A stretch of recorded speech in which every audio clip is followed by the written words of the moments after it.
양희라고 하는 시인이 쓴 맴돌다라는 시가 있습니다. 피그미 카멜레온은 죽을 때까지 평생 색깔을 바꾸려고 1제곱미터 안을 맴돌고, 사하라 사막개비는 죽을 때까지 평생 먹이를 찾으려고 집에서 200미터 안을 맴돈다. 나는 죽을 때까지 평생 실을 찾으려고 몇 세제곱미터 안을 맴돌아야 하나. 그렇습니다. 우리는 인생길에서 이와 같은 맴도는 삶을 경험하면서 지금까지 왔습니다. 낯선 이국 땅에 이민 와서 가족 부양하고 기업을 일으켜 세우기 위하여 일터에서, 직장에서 오랜 시간 맴돌며 열심히 일하셨지요. 한국에서 유학 준비하면서 집과 학교 도서관을 오가며 집과 학원을 오가며 많이 맴돌지 않았습니까? 유학 가서도 치열한 경쟁 속에 살아남기 위해 좁은 삶의 공간 속에 죽기 살기로 공부하고 있지 않습니까?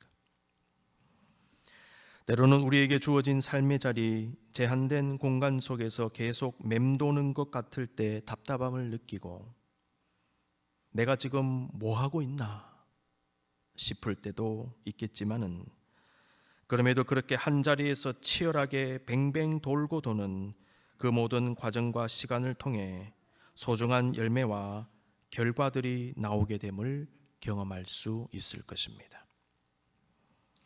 이스라엘 백성들이 광야 생활을 끝내고 요단강을 건너 가나안으로 들어간 역사를 우리가 묵상을 하면서 고생 끝에 낙이 온다는 말처럼 40년 동안 맴돌았던 광야길 끝에 예비되어 있던 그 하나님의 선물이 있음을 생각해 보았습니다. 하나님은 자신이 선택한 그 백성을 출애굽시킨 후에 40년 동안이나 광야에서 나오지 못하게 하셨어요. 그리고는 철저하게 돌리시면서 맴돌게 하시면서 훈련을 시키셨습니다. 그 이유가 무엇이겠습니까? 신명기 8장 1절, 내 하나님 여호와께서 이 40년 동안에 내게 광야길을 걷게 하신 것을 기억하라. 이는 너를 낮추시며 너를 시험하사 내 마음이 어떠한지 그 명령을 지키는지 지키지 않는지 알려 하심이라. 하나님은 이스라엘 백성을 참된 하나님의 백성으로 만들어 가실 목적을 가지고 광야에서 돌리고 또 돌리신 것입니다.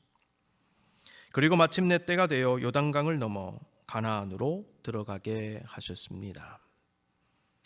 하나님은 우리에게도 맴도는 삶을 허락하시지만 그러한 삶이 얻게 하는 결과와 열매를 반드시 보게 하십니다.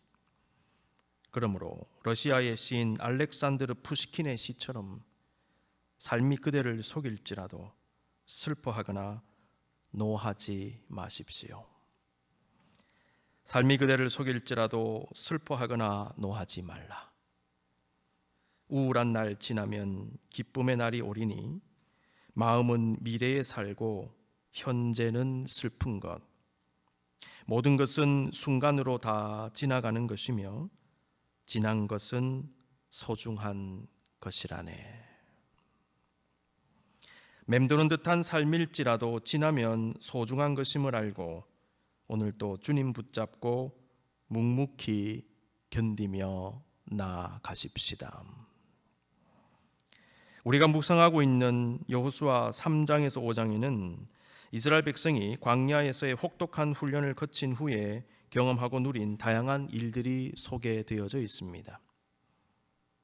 광야 40년의 삶이 끝났음을 상징하는 것은 요단강 도하의 기적과 함께 다시 세워진 할례와 유월절 전통이었습니다. 그런데 오늘 본문 여호수아 5장 12절 이하에는 광야길의 여정이 종식되었음을 알게 하는 또 한 가지의 사건이 기록이 되어져 있습니다. 그것은 바로 만나가 중단된 것입니다. 만나는 이스라엘 백성의 광야의 삶을 상징하는 어떤 것입니다. 만나는 하나님께서 광야에서 이스라엘을 먹여 살리신 신비의 음식이었을 뿐만 아니라 그들이 하나님 말씀으로 살아야 하며 오직 하나님 한 분만을 붙잡고 살아야 함을 가르쳐 주신 가르침의 방편으로 사용이 되었습니다. 그런데 주님은 요단강을 건넌 후에 할례를 받게 하시고 유월절을 지키게 하시면서 그 땅에 소산물을 먹은 다음 날에 바로 만나를 중단하셨어요. 40년간 매일 하늘에서 내려온 만나를 먹고 지낸 이스라엘 백성들은 아침에 만나가 없는 모습을 보고는 상당히 당황했을 것입니다. 여러분 한번 생각해 보십시다. 40년 동안 한 번도 거르지 않고 계속된 어떤 일이 갑자기 중단되었을 때의 그 당황스러움이 있어요. 여러분, 사람이 몇 주간만 똑같은 일을 해도 몸에 익숙해져 버립니다. 근데 안 하면요 갑자기 이상함을 느끼잖아요. 근데 생각해 보십시오. 40년 동안 매일 아침에 나가서 만나를 거두어서 그걸 먹고 살았어요. 40년입니다. 근데 오늘날 갑자기 나가니까 만나가 없는 거예요. 얼마나 당황스럽습니까?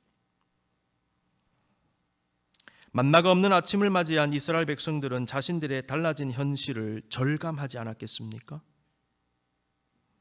그 현실은 이제 정말 광야 생활이 끝났다는 것입니다. 하나님은 왜 만나를 중단하셨을까요? 만나를 중단하신 하나님, 12절 다시 봅니다. 또 그 땅에 소산물을 먹은 다음 날에 만나가 그쳤으니 이스라엘 사람들이 다시는 만나를 얻지 못하였고 그 해에 가나안 땅에 소출을 먹었더라. 하나님께서 만나를 더 이상 허락하지 않으신 이유는 너무나 명백합니다. 가나안 땅에서는 광야와 달리 땅의 소산물을 얻을 수 있었기 때문입니다. 본문 11절을 보시면 유월절 이튿날에 그 땅의 소산물을 먹되 그날에 무교병과 볶은 곡식을 먹었더라 기록하고 있지요.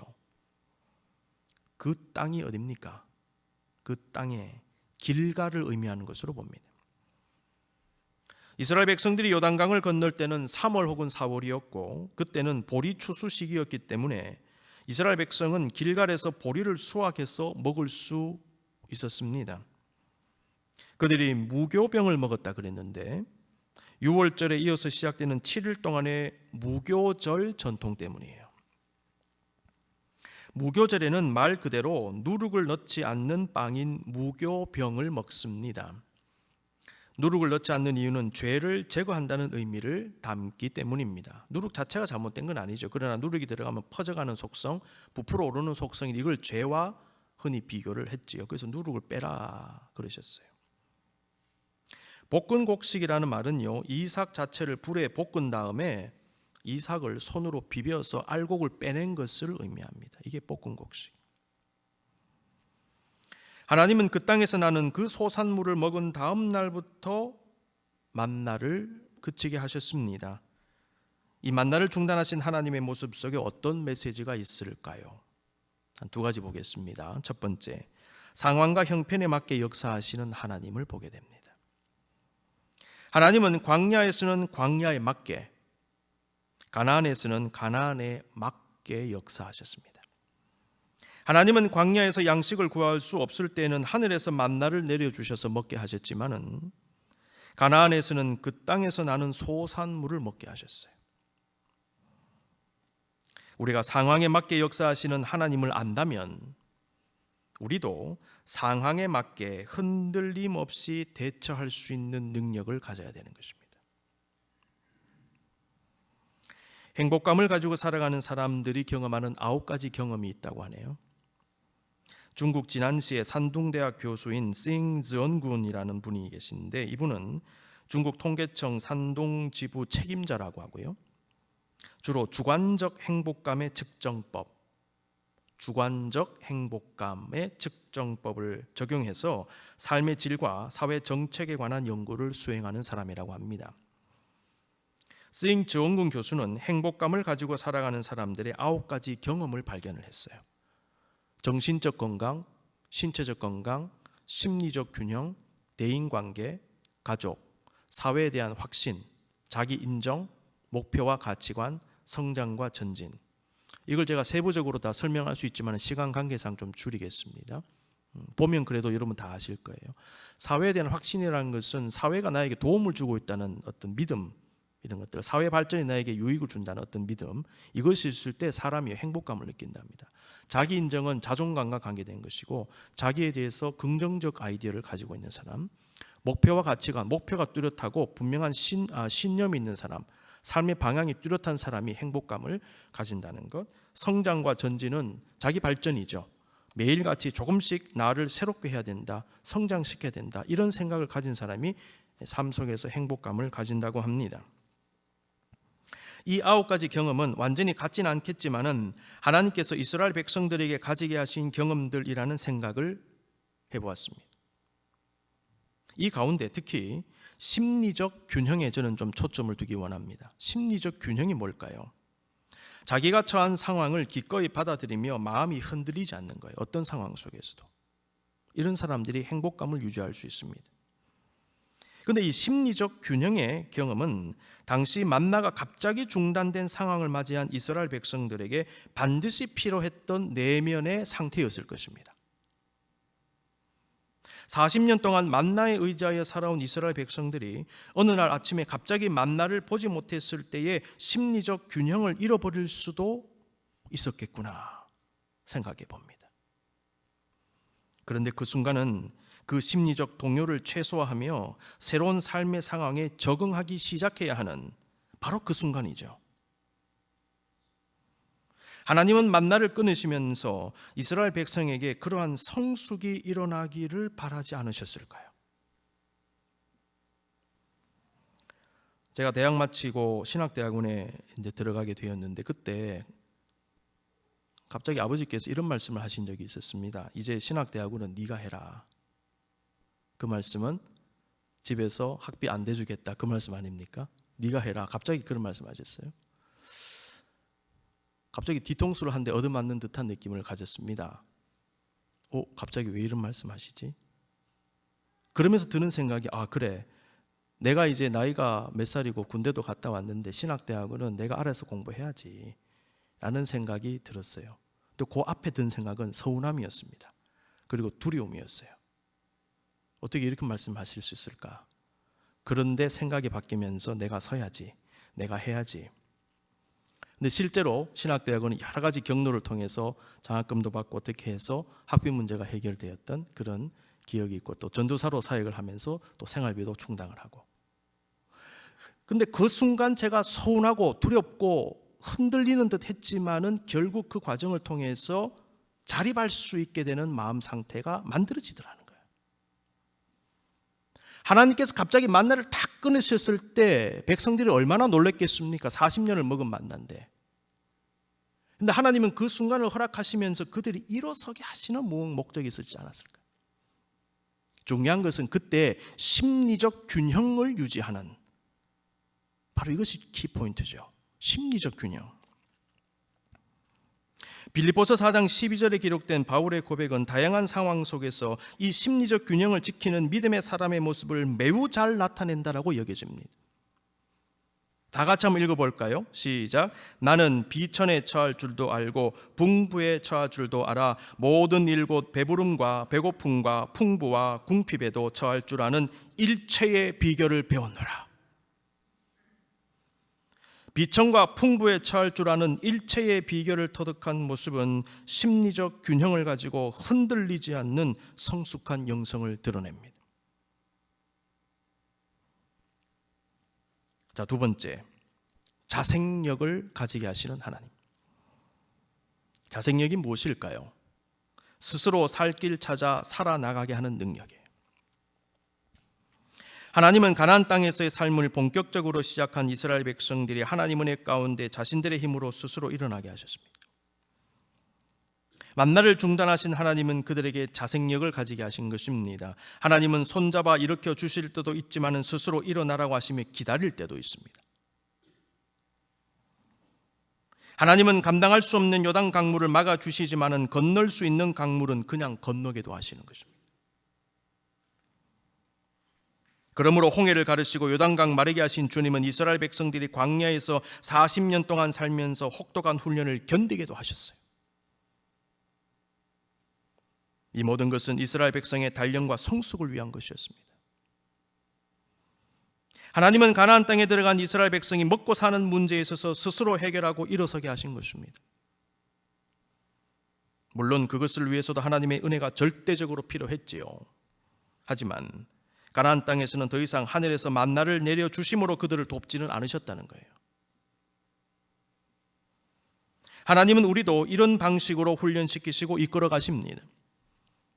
주님은 때때로 고난과 어려움을 통해서 우리를 연단하시고 배부름의 가치를 알게 하시기 위해서 많은 경우 배부름보다는 배고픔을 사용하시는 하나님의 뜻을 깊이 생각해야 됩니다. 결국 하나님이 우리에게 원하시는 것은 성숙한 믿음, 성숙한 영성과 인격, 성숙한 삶의 모습을 가지고 하나님의 뜻을 이루어 드리며 우리의 가나안 땅에서 영적으로 승리하는 것입니다. 자, 만나를 중단하신 하나님, 두 번째 메시지, 여호와의 군대 대장. 이스라엘 백성이 유월절을 지낸 후에 여리고성 점령을 위해서 가까이 갔을 때 여호수아는 매우 신비한 일 한 가지를 경험하게 되었습니다. 13절, 여호수아가 여리고에 가까이 이르렀을 때에 눈을 들어본즉 한 사람이 칼을 빼어 손에 들고 마주 서 있는지라. 여호수아가 나아가서 그에게 묻되 너는 우리를 위하느냐 우리의 적들을 위하느냐. 여호수아는 여리고성 앞에서 자기 앞에 어떤 장수한 사람이 칼을 빼어 들고 서 있는 것을 보았습니다. 그 사람에게 묻습니다. 너는 우리를 위하느냐 우리의 적들을 위하느냐. 그때 그분이 놀라운 얘기를 했어요. 14절, 그가 이르되 아니라 나는 여호와의 군대 대장으로 지금 왔느니라. 여호수아가 본 사람은 다름 아닌 여호와의 하나님의 군대 대장이었다는 것입니다.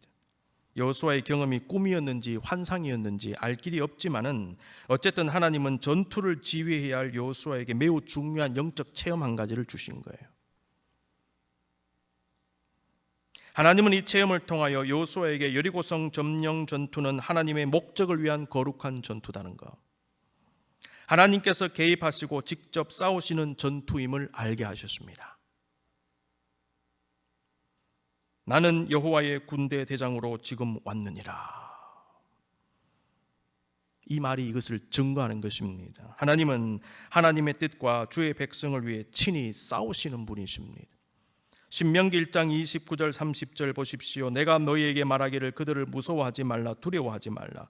너희보다 먼저 가시는 너희 하나님 여호와께서 애굽에서 너희를 위하여 너희 목전에서 모든 일을 행하신 것 같이 이제도 너희를 위하여 싸우실 것이며. 예레미야 50장 34절 말씀, 그들의 구원자는 강하니 그의 이름은 만군의 여호와라. 반드시 그들 때문에 싸우시리니 그 땅에 평안함을 주고 바벨론 주민은 불안하게 하리라. 하나님은 난공불락의 성으로 알려져 있는 여리고성 점령 전투를 앞두고 두려움을 가지고 있었을 여호수아에게 하나님께서 친히 동행하심을 알려주셨습니다. 전쟁에 직접 개입하심을 명확하게 깨닫게 하신 것입니다. 아, 주님이 지금 싸우고 계시구나. 하나님은 저와 여러분의 영적 전쟁에도 개입하시고요, 저와 여러분을 위해 싸우고 계십니다. 우리는 지금도 우리가 생각지 못한 신비한 방법으로 하나님의 도움을 받고 있음을 기억하십시다. 우리가 모르는 신비한 방법이 동원되고 있습니다. 저와 여러분에게. 본문 14절 15절은 여호와의 군대 대장을 확인한 여호수아의 반응과 그들의 대화를 기록합니다. 여호수아가 얼굴을 땅에 대고 엎드려 절하고 그에게 이르되 내 주여 종에게 무슨 말씀을 하려 하시나이까. 여호와의 군대 대장이 여호수아에게 이르되 내 발에서 신을 벗으라. 네가 선 곳은 거룩하니라 하니 여호수아가 그대로 행하니라. 여호수아가 땅에 엎드린 것은요, 그 군대 대장을 향한 복종이라기보다는 그를 보내신 하나님을 향한 복종을 표현한 거죠.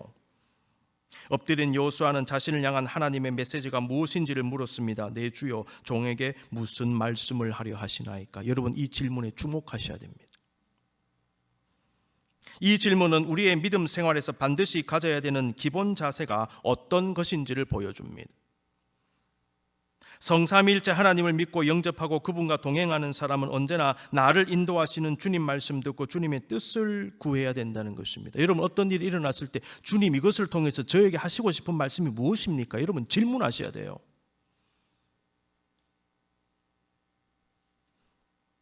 먼저 들으려고 하는 자세는 내가 원하는 것이 아니라 하나님이 나에게 원하시는 것에 우선 관심을 두는 것입니다. 하나님은 어떻게 생각하실까? 먼저 들으려는 자세는 내가 주도하는 것이 아니라 하나님의 주도에 나를 맡기는 겁니다.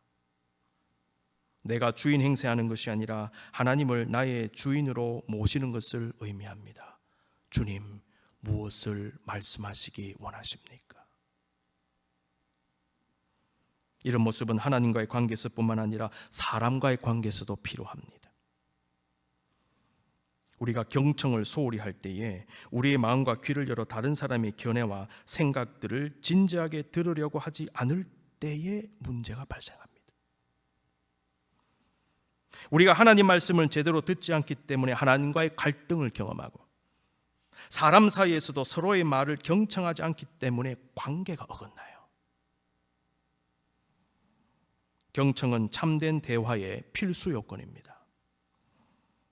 잘 듣는 사람이 잘 대화할 수 있습니다. 잘 대화한다는 것은 잘 소통한다는 것입니다. 소통이 잘 되면 막힌 물이 빠지고 흘러가듯이 많은 문제들이 자연스럽게 해결될 수 있어요.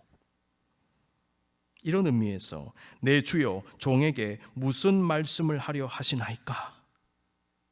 라고 말한 여호수아의 모습은 우리에게 성공하는 영성생활, 성공하는 인간관계와 사회생활의 비결을 알려주는 것 같습니다. 여호수아의 질문을 들은 군대 대장은 네 발에서 신을 벗으라, 네가 선 곳은 거룩하니라 말했습니다. 이 말은 우리에게 왠지 친숙하지요. 어디서 많이 들어본 말 아닙니까? 모세가 떨기나무 불꽃 가운데 임재하신 하나님 만났을 때 똑같은 말 들었어요. 신을 벗으라고 했는데 왜 신을 벗으라고 합니까? 갑자기.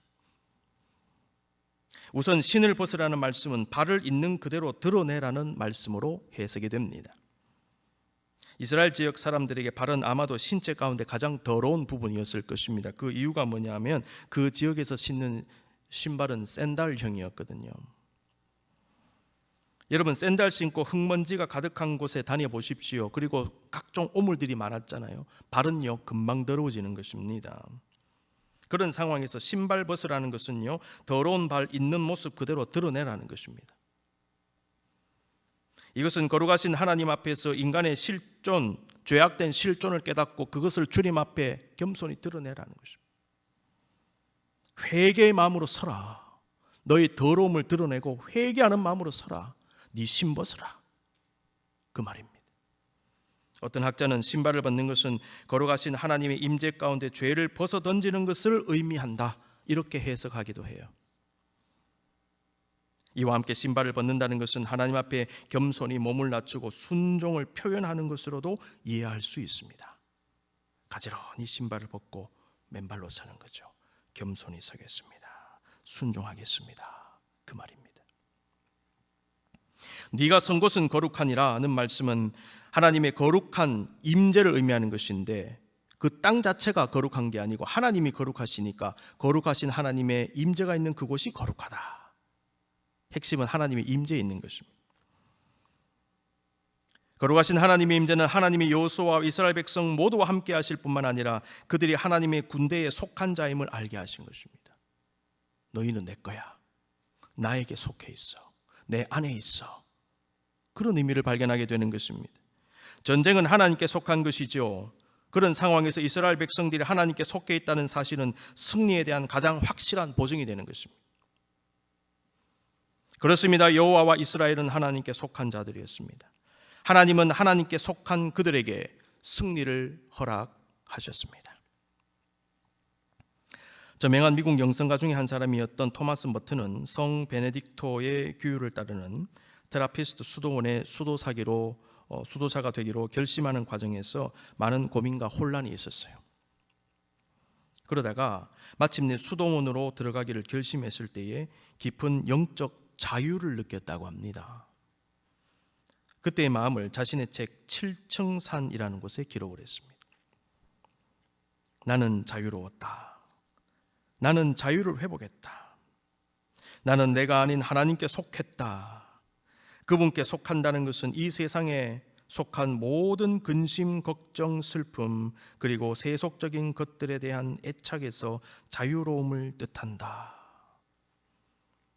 하나님께 속해 있다면, 하나님의 손에 자신을 온전히 맡긴다면 어떤 장소에 있건 어떤 의복을 입건 무슨 상관이란 말인가? 토마스 머튼의 고백대로 하나님께 속해 있다는 것은 영적 자유를 의미하는 것이죠. 속해 있지만은, 구속되어 있지만은 오히려 자유로운 것, 이것이 바로 영적 자유의 역설이라는 것입니다. 갇혀 있는 것 같은데 자유롭다는 거죠. 하나님께 속해 있는데 자유로운 이유는 하나님께 속한 자들은 다른 것들로부터 자유하기 때문입니다. 이 말을 여러분 깊이 한번 생각해 보십시오. 주님께 속한 사람은 죄와 멸망으로부터, 지옥의 공포로부터, 헛된 욕심과 정욕으로부터, 세상이 주는 근심과 걱정과 불안으로부터 자유로울 수 있어요. 그래서 자유하다고 얘기합니다. 주님께 속한 사람은 이 땅의 온갖 종류의 위협으로부터, 우리를 둘러싼 다양한 대적들의 도전과 협박으로 인해 위축되지 않고 담대함 가운데 자유를 누리게 됩니다. 그 이유는 그것들이 우리를 에워싸고 공격하는 것 같지만은 하나님의 군대가 우리의 원군이 되어 그것들을 오히려 둘러 진치고 제압해 버리기 때문입니다. 이스라엘 백성이 만나가 중단되어도 걱정할 필요가 없었던 이유는 그들은 이미 하나님께 속한 자들이었기 때문입니다. 강력한 가나안 족속들과의 전쟁이 눈앞에 있었지만은 염려할 필요가 없었고 도리어 승리를 확신할 수 있었던 이유 역시 그들은 하나님께 속한 자들이었기 때문입니다. 사랑하는 성도 여러분, 눈을 다 감고 묵상하십시다. 여러분, 우리는 주님께 속한 자들이죠. 주님 안에 있는 자들입니다. 하나님은 하나님 안에 있는 주의 백성, 하나님이 품고 계신 자녀를 결코 버리지 않습니다. 요단강 건너가게 하신 후에 가나안 땅에서도 먹고 살 수 있는 길을 열어주시고 자생할 수 있는 힘을 주시며 여호와의 군대 대장을 보내 위로하시고 승리를 약속하신 주님은 척박한 이 세상, 온갖 문제와 아픔과 고통이 있는 인생길을 걸어가는 하나님께 속한 자들인 우리에게도 반드시 그와 같이 역사하실 것입니다. 주 안에 있는 여러분에게 향하신 주님의 은총이 있습니다. 주의 복이 있습니다. 무엇보다 주님이 계십니다. 그 주님 바라보시면서 오늘도 승리하시기를 기원합니다.